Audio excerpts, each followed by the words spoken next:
আসসালামু আলাইকুম রহমতুল্লাহ। সুপ্রিয় নবম দশম শ্রেণীর শিক্ষার্থীবৃন্দ, আজকে তোমাদের কৃষি শিক্ষা বই তৃতীয় অধ্যায় কৃষি ও জলবায়ু পৃষ্ঠা হচ্ছে 92-93 এর সৃজনশীল প্রশ্ন সম্পর্কে আলোচনা করব। প্রিয় শিক্ষার্থী, তুমি যদি আমার চ্যানেলটি এখনো সাবস্ক্রাইব করে না থাকো তাহলে আর দেরি না করে এখনই চ্যানেলটি সাবস্ক্রাইব করে পাশে থাকো। চলো শুরু করা যাক। সৃজনশীল প্রশ্ন 1 নম্বর হচ্ছে, সুজিত বাবুর বাড়ি সমুদ্র উপকূলবর্তী সাতক্ষীরা জেলায়। তিনি আবাদি জমিতে স্থানীয় জাতের ধান চাষ করে উৎপাদনে ব্যর্থ হন। এরপর কৃষি কর্মকর্তার পরামর্শে বিনা ধান আট চাষের সিদ্ধান্ত গ্রহণ করেন।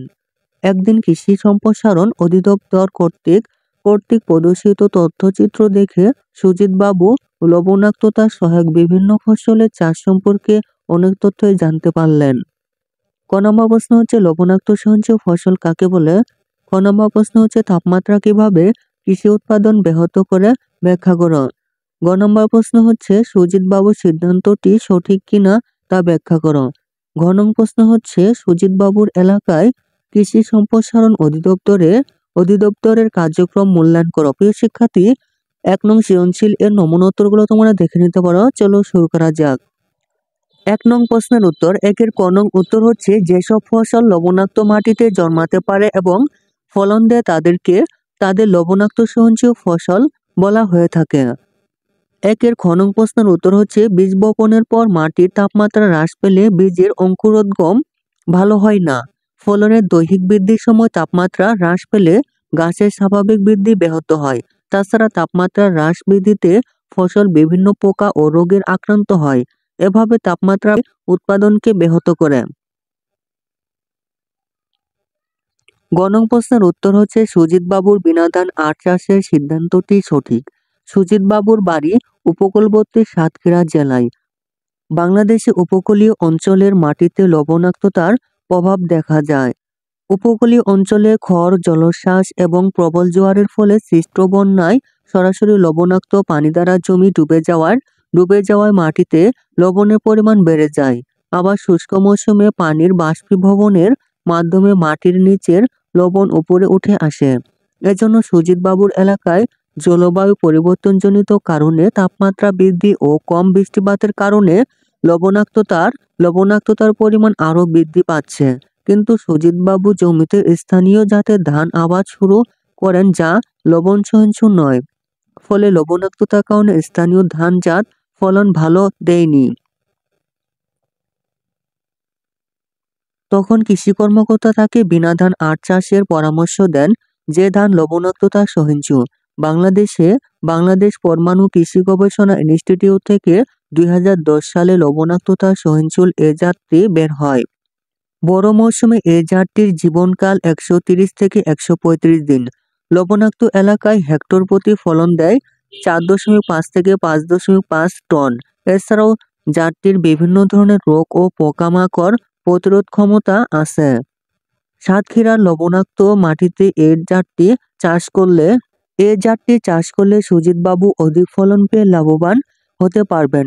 তাই বিনা আট ধান চাষের সিদ্ধান্তটি সুজিত বাবুর জন্য সঠিক ছিল।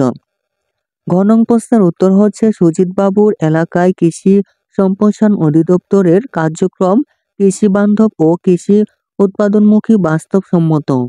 বাংলাদেশ কৃষিপ্রধান দেশ। বাংলাদেশের কৃষিতে আবহাওয়া ও জলবায়ুর প্রভাব অনেক বেশি, যার কারণে জলবায়ুর পরিবর্তনের ফলে সৃষ্ট দুর্যোগে বাংলাদেশের কৃষি সহজেই ক্ষতিগ্রস্ত হয়। জলবায়ুজনিত কৃষি সমস্যার একটি অন্যতম সমস্যা হলো উপকূলীয় এলাকায় জমির লবণাক্ততা বৃদ্ধি। সাতক্ষীরা হলো একটি উপকূলবর্তী এলাকায়, যেখানে মাটিতে লবণাক্ততার পরিমাণ অনেক বেশি এবং প্রায় বন্যা,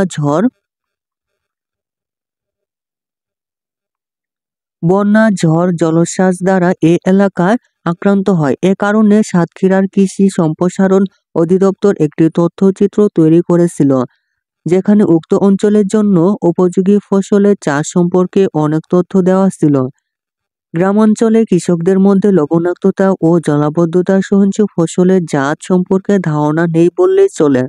তারা বরাবরই দেশীয় স্থানীয় জাত চাষ করে এবং ভালো ফলন পেতে ব্যর্থ হয়, এবং তারা এটাও জানে না যে তাদের অঞ্চলের মাটির জন্য কোন কোন ফসল চাষের উপযোগী এজন্য ফসল চাষ করে তারা লাভবান হতে পারেন না।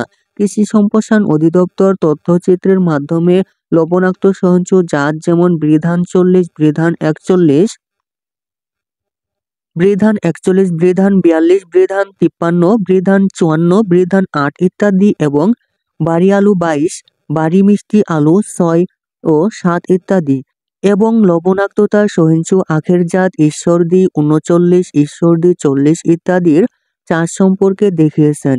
এছাড়াও অন্যান্য বন্যা ও জলাবদ্ধতা সহিষ্ণু জাতের চাষ সম্পর্কে দেখিয়েছেন, যা দেখে এলাকার কৃষকরা এ ব্যাপারে বিশদ জ্ঞান লাভ করতে পারেন এবং লবণাক্ততা ও বন্যা বা জলাবদ্ধতা সহিষ্ণু জাত চাষে আগ্রহী হবে। তাই বলা যায় সুজিত বাবুর এলাকার কৃষি সম্প্রসারণ অধিদপ্তরের কার্যক্রমটি সঠিক ছিল।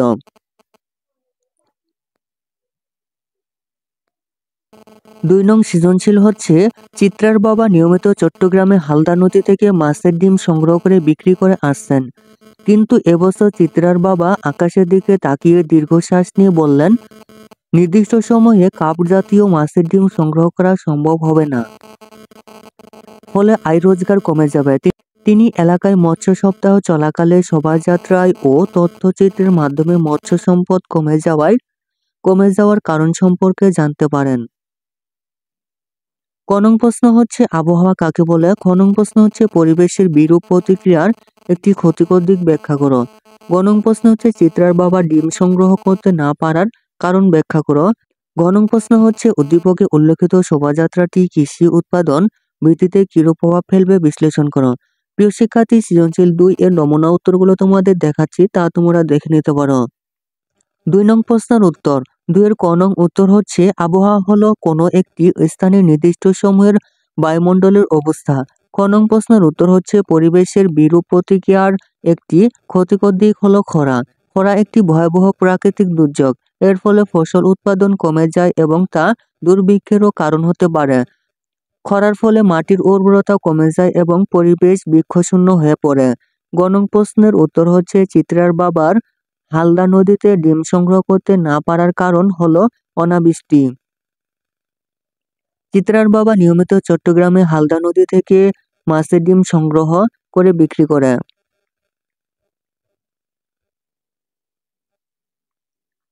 ডিম সংগ্রহ করে তা থেকে আয় দিয়ে তার সংসার চলে। কিন্তু এবছর তার আশঙ্কা সে হালদা নদী হতে নির্দিষ্ট সময়ে কাপ জাতীয় মাছের ডিম সংগ্রহ করতে পারবে না, কারণ এবছর নির্দিষ্ট সময়ে প্রচুর বৃষ্টিপাত হয়নি।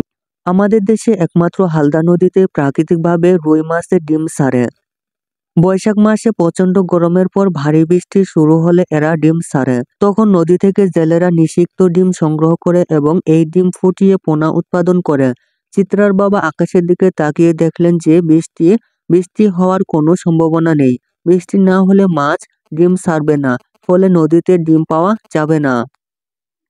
জলবায়ু পরিবর্তনে তাপমাত্রা বৃদ্ধির ফলে রুই মাছ বা মা মাছের ডিমের পরিপক্কতা এগিয়ে আসে। অন্যদিকে বৃষ্টিপাত শুরু হওয়ার সময় দিন দিন পিছিয়ে যাচ্ছে। এতে করে মাছের শরীরবৃত্তীয় অবস্থার সাথে বৃষ্টিপাতের সময়ের অমিল হচ্ছে, ফলে ডিম পাওয়ার সম্ভাবনা কমে যাচ্ছে। ঘ নং প্রশ্নের উত্তর হচ্ছে 2 এর ঘ নং প্রশ্নের উত্তর হচ্ছে উদ্দীপকে উল্লেখিত শোভাযাত্রাটি কৃষি উৎপাদন বৃদ্ধিতে ইতিবাচক প্রভাব ফেলবে। বাংলাদেশ কৃষিপ্রধান দেশ, তবে এদেশের কৃষকেরা যথেষ্ট সচেতন নয়, তাই বিভিন্ন প্রচার মাধ্যমে ব্যবহার করে কৃষকদের সচেতন করার উদ্যোগ নেওয়া হয়। শোভাযাত্রা ও তথ্যচিত্রের মাধ্যমে কৃষকদের বিভিন্ন কৃষি সমস্যা ও তার সমাধান সম্পর্কে সচেতন করা যায়। চিত্রার বাবা নিয়মিত হালদা নদীতে ডিম সংগ্রহ করে বিক্রি করে আসছেন। এবছর তার আশঙ্কা নদী হতে ডিম সংগ্রহ কমে যাবে, ফলে তার আয় রোজগার কমে যাবে।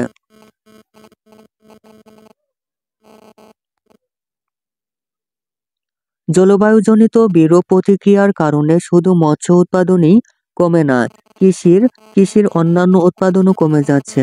শোভাযাত্রা ও তথ্যচিত্রের মাধ্যমে কৃষির সমস্যাগুলো কৃষকদেরকে অবহিত করতে পারলে সেই অনুযায়ী কৃষকেরা সমস্যাগুলো সমাধান করতে পারবে। কৃষকেরা তাদের সমস্যাগুলো যত তাড়াতাড়ি ও সহজে চিহ্নিত করতে পারবে ততই মঙ্গল হবে। সমস্যা সমাধানে তারা তৎপর হবে, ফলে কৃষির উৎপাদন বৃদ্ধি পাবে। আমরা জানি জলবায়ুজনিত সমস্যা খরা, অতিবৃষ্টি, অল্প বৃষ্টি, বন্যা, স্রোত ও ঘূর্ণিঝড় ইত্যাদি প্রচুর ফসল হানি ঘটায়।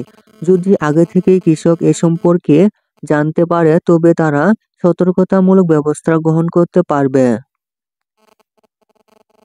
খরার সময় তারা খরা সহনশীল জাত, খরা প্রতিরোধী জাত, বন্যা ও লবণাক্ততা সহনশীল জাতের ফসলের চাষ করে ক্ষয়ক্ষতি কমিয়ে আনতে মৎস্য সম্পদ, পশু সম্পদ, পাখি সম্পদ রক্ষায় তৎপর হবে। উপরোক্ত আলোচনা থেকে দেখা যায় বিভিন্ন প্রচার প্রচারণার মাধ্যমে কৃষকদের কৃষি বিষয়ে সচেতন করতে পারলে প্রাকৃতিক দুর্যোগ হতে তারা তাদের ফসল রক্ষা ও উৎপাদন বৃদ্ধি করতে পারবে। প্রিয় শিক্ষার্থী, এই ছিল তোমাদের তৃতীয় অধ্যায় কৃষি ও জলবায়ু সৃজনশীল প্রশ্নের উত্তর। প্রিয় শিক্ষার্থী, ধারাবাহিকভাবে ভিডিও পেতে চ্যানেলটি এখনই সাবস্ক্রাইব করে রাখতে পারো। ধন্যবাদ।